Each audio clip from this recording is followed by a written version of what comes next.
Well, hey, there you are. Well, welcome to Searching. And let's start right off. How about we say, what's up? Up. Oh, you say, what? What? Up? Up. What's up?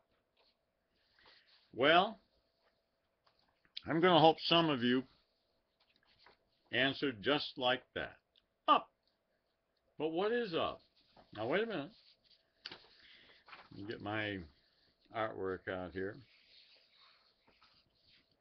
This is the Earth. And as you can see, I can't draw very well. But anyway, that's the Earth.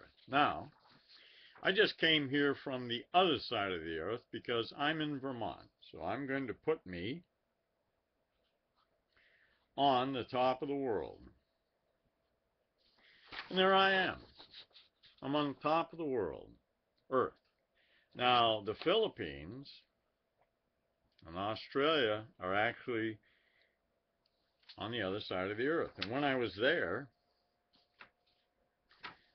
tell you what, I'll even use a different color. How's that? That technology today is fantastic, isn't it? So when I was there,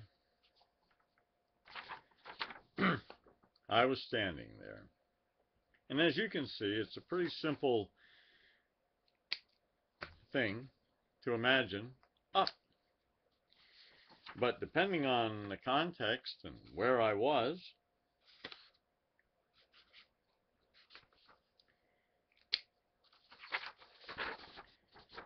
as you can see, up.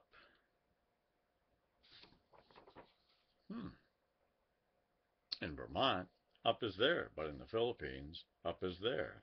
So what's up? Well, I'm sure it wouldn't surprise you to find out there is no such thing as up. It's an idea, a concept. There is no up. Up from what? In the middle of the earth? Well, if we don't necessarily live on Earth, or we're not planning on being here forever, then there is no up. It's a concept. It's an idea. It's like a dollar bill. A dollar bill is a piece of worthless paper. It is only the belief we put into it that makes it a dollar bill. Sort of like a bully. A bully of perception.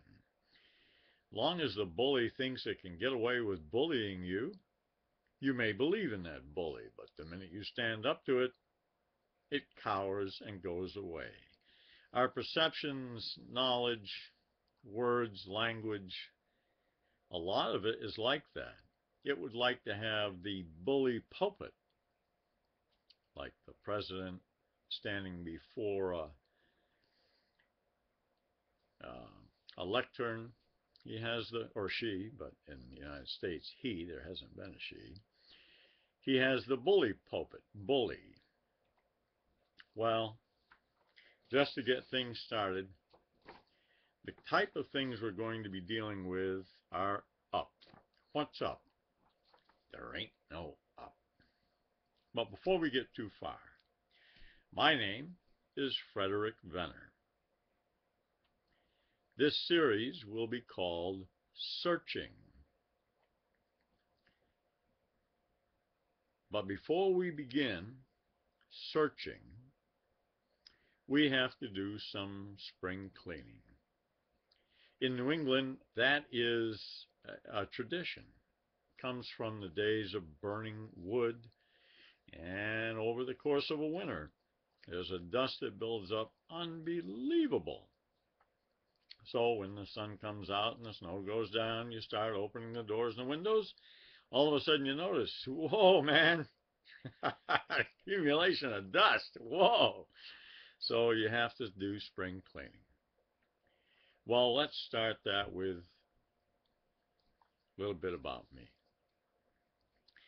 My name is Frederick Venner.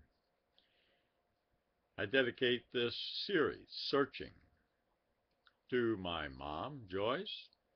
I'm writing a book that has to do with, you wouldn't believe what my mother did. But anyway, My beautiful wife, Rovelyn, who is still in the Philippines, our two beautiful daughters, Tricia and Kate Shanlin, and to our future children, babies, and to someone special that I just met.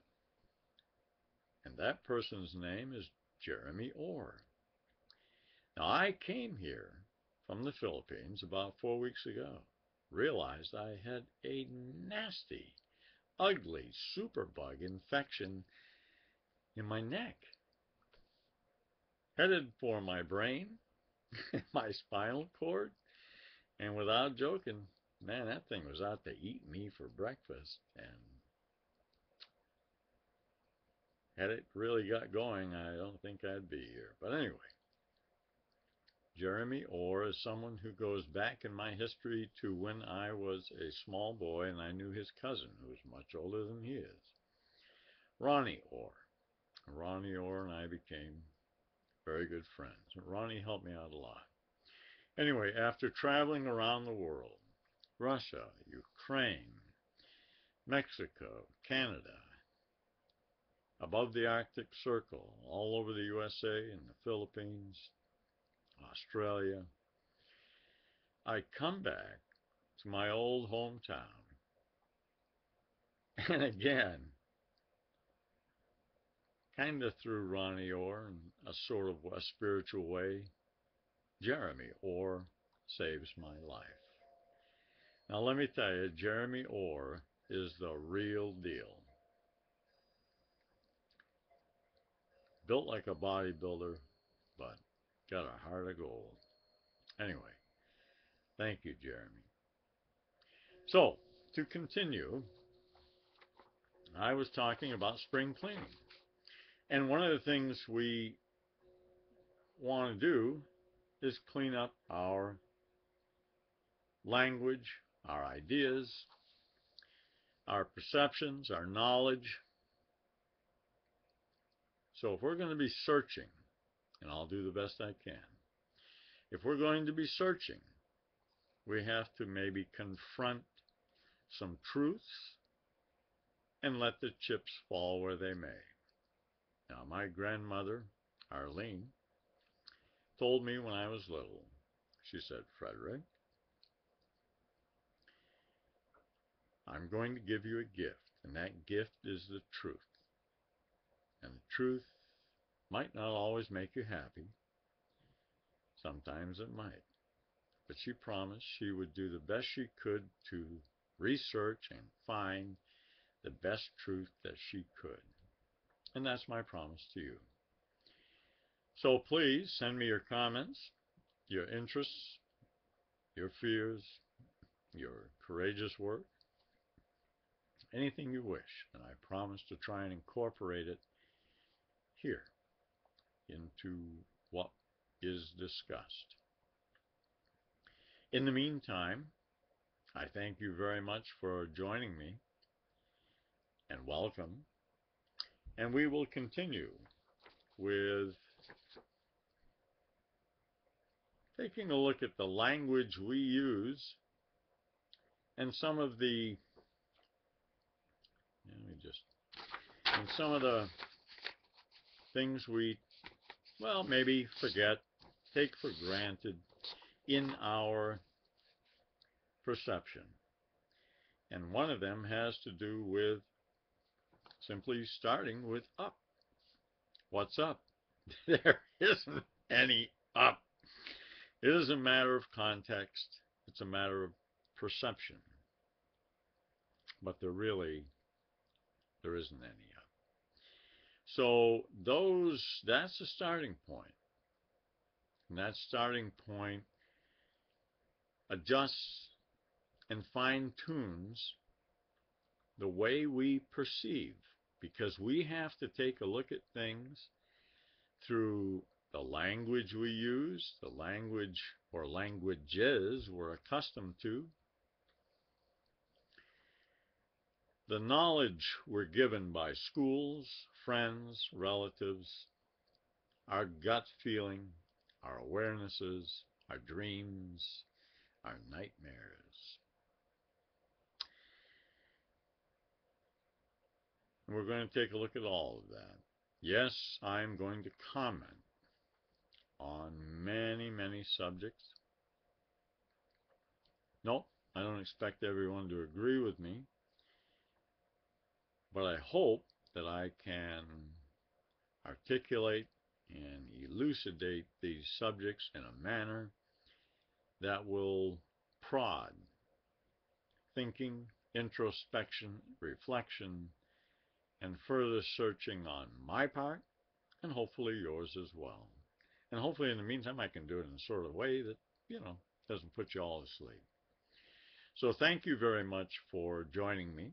I look forward to getting right to it the next time. This was just an introduction.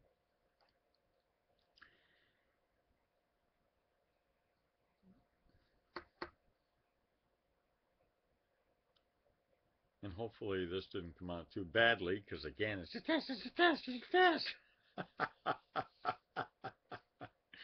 Oh, gee. Let's take a look at it and see what we got, all right? Talk to you next time. Bye-bye. See you next time.